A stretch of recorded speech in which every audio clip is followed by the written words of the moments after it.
এবার আপনাদের সামনে ছোট্ট করে একটি মাকে উদ্দেশ্য করে গজল শোনাবো। আমার একটি পুরাতন মায়ের গজল আছে, আপনারা ইউটিউবের মাধ্যমে শুনেছেন। ওটা আমার জীবনের প্রথম বিখ্যাত গজল, সুপারহিট গজল। তারপরে এবছরও একটি আমি মাকে নিয়ে গজল গিয়েছি, সেই গজলটি আপনাদের সামনে পরিবেশন করে শোনাবো ইনশাল্লাহ। আপনারা যেভাবে মন দিয়ে ধীর স্থিরভাবে শুনছেন, এইভাবে আপনারা আমাদের সহযোগিতা করবেন। খুব ভালো লাগছে, কেন অন্যান্য জায়গায় গিয়ে দেখি অনেক শ্রোতা হয়, অনেক দর্শক হয়, কিন্তু এত চেঁচামেচি করে, মানে ওদের গজল শুনবো না, আমরা গজল গাইব বুঝতে পারি না। কিন্তু আজকের এই আমার ছোট ছোট বাচ্চারা সামনে বসে আছেন এবং আমার দাদা ভাইরা বাঁ দিকে রয়েছেন, সবাই মন দিয়ে গজল শুনছেন। আপনাদেরকে অনেক অনেক ধন্যবাদ। আপনারা যেভাবে আমাদের সহযোগিতা করছেন, এভাবে সহযোগিতা করবেন। আর আমি অনুরোধ করব আমার মায়েদের কাছে, যারা পাঁচিলের ওপারে দাঁড়িয়ে আছেন, আপনাদের জন্য সামনে খুব সুন্দর বসার জায়গা করেছেন। দয়া করে যদি আপনারা ভিতরে এসে বসেন তাহলে খুব ভালো হয়, কেন রাস্তা দিয়ে মানুষ যাতায়াত করবেন, কারণ অসুবিধা হয়, সেটা আমাদের লক্ষ্য রাখতে হবে একটু। আমি অনুরোধ করব, এটা ইসলামিক মেহফিল, আদবি মেহফিল, আপনারা মেহফিলের আদব বজায় রাখবেন। গজল শোনা ফরজ নয়, কিন্তু পর্দা করা ফরজ নারীদের জন্য। তো আমি অনুরোধ করবো আমার মায়েদের কাছে, আপনারা আপনাদের জন্য পর্দা করা হয়েছে, পর্দার ভিতরে এসে বসার জায়গা করেছেন, সেখানে এসে বসুন, দয়া করে রাস্তায় দাঁড়াবেন না।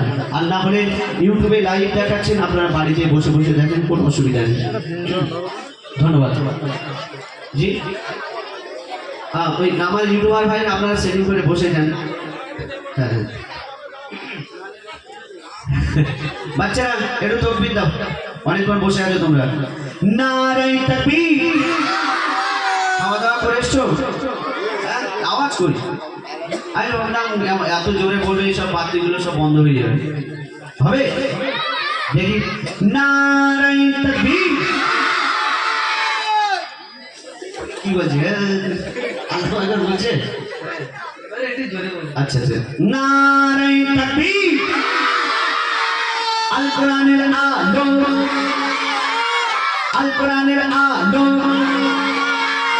আল হাদিসের আলো, আল হাদিসের আলো, নারায়ে তাকবীর। মাশাআল্লাহ মাশাআল্লাহ।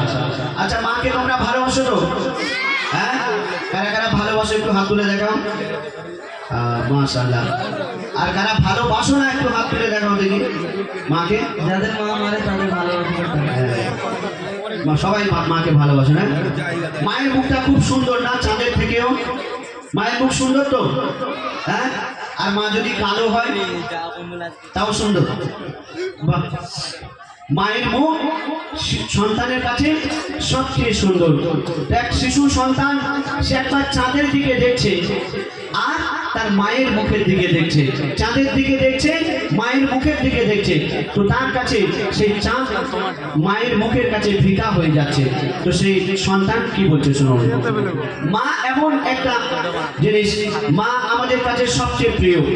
আল্লাহ পাক বলছেন, আমার পরে যদি আমি কাউকে সিজদা করার অনুমতি দিতাম, তাহলে আমি তোমার মায়ের কদমে সিজদা করতে বলতাম। মায়ের কত বড় সম্মান, মায়ের কত বড় মর্যাদা। আর আমরা অনেকে আছি সেই মাকে ভালোবাসি না, মাকে কদর করি না। যখন আমরা ছোট ছিলাম, মাকে কত কি বলতাম, মা আমি বড় হয়ে তোমাকে শাড়ি কিনে দেবো, তোমাকে ভালো মন্দ খাওয়াবো, তোমাকে হজ করাবো। কিন্তু আমরা বড় হয়ে বিয়ে করে বউকে পেয়ে সেই মাকে আমরা ভুলে যাই। মাকে তো মা বলে ডাকি না, রেগে আবার বুড়ি বলে ডাকি, অনেকে আছে। তো দেখুন, সেই শিশু সন্তান চাঁদের দিকে দেখছে আর কি বলছে শুনুন। আকাশের চাঁদ তারা দেখে মন ভরে না। এই গজলগুলো আমরা যে গজলগুলো গাইছি, কোনো সুরের কপি করা না, আমরা নিজেরা তৈরি করছি। এখন আপনাদের দোয়ার বরকতে নিজেদের সুরে নিজেরাই গাইবার চেষ্টা করছি, তো আপনারা দোয়া করবেন। আকাশের চাঁদ তারা দেখে মন ভরে না, আকাশের চাঁদ তারা দেখে মন ভরে না। মাগো তুমি ছাড়া মন, মাগো তুমি ছাড়া মন কিছু ভালো লাগে না। আকাশের চাঁদ তারা দেখে মন ভরে না, আকাশের চাঁদ তারা দেখে মন ভরে না। মাগো তুমি ছাড়া মন, মাগো তুমি ছাড়া মন কিছু ভালো লাগে না। আকাশের চাঁদ তারা দেখে মন ভরে না। আমরা যখন সকালে ঘুম থেকে উঠি সূর্যের আলো দেখতে পাই, আর সূর্যের আলো এত তেজ, রাতের চাঁদ তারা যেগুলো আমরা দেখতে পেতাম সেগুলো আর কিছুই দেখা পাই না। দেখা পাই দিনের বেলায় চাঁদ তারা দেখতে পাই? একটু কথা বলুন। দিনের বেলা চাঁদ তারা আমরা দেখতে পাই না, কেন? সূর্যের অনেক আলো, অনেক তেজ। কিন্তু মায়ের মুখটা এত উজ্জ্বল, আমরা রাতেও যেমন দেখতে পাই, দিনেও তেমন দেখতে পাই। তো সেই সন্তান কি বলছে শুনুন।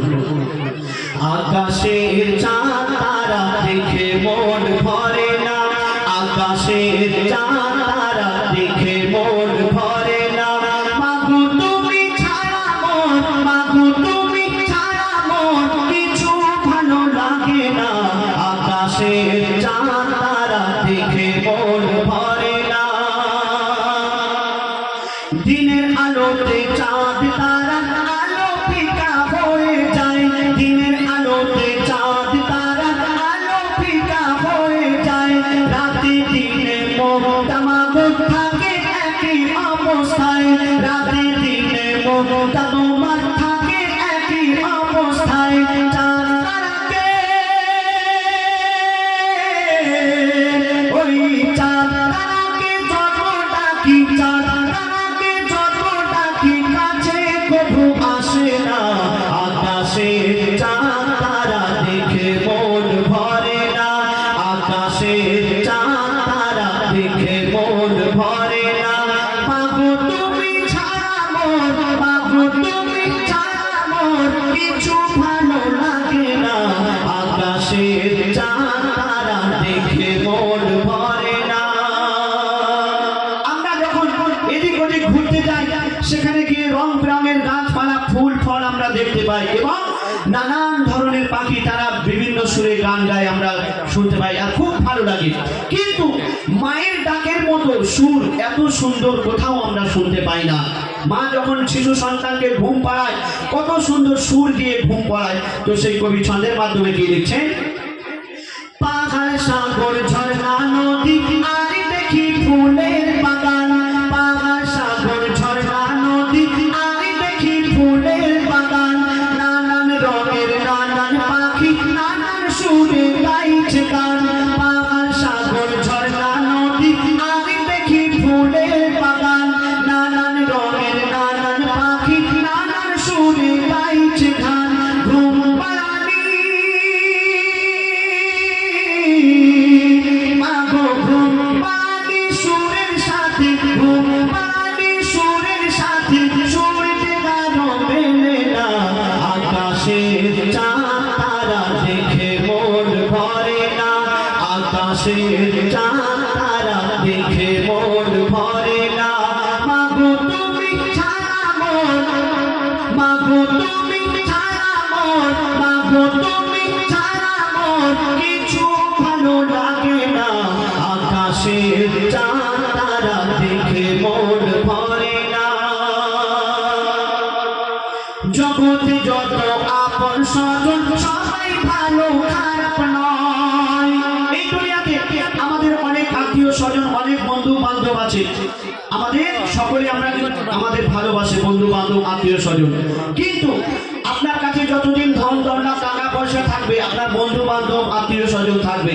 আর টাকা পয়সা ধন দৌলত যদি কিছু না থাকে, আপনি গরিব হন, তাহলে সেই বন্ধু বান্ধব আত্মীয় স্বজন সব কেটে পড়বে, আপনার বিপদের সময় কেউ থাকবে না। কিন্তু আপনার মা আপনার ধন দৌলত টাকা পয়সা কিছুই দেখবে না, আপনার সারা জীবন নিঃস্বার্থে ভালোবেসে যাবে। তো কবি কি লিখছেন শুনুন।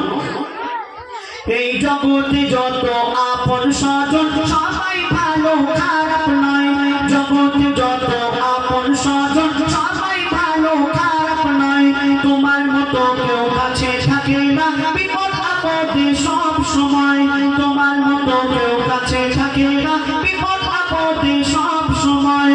কবি আসে বলে,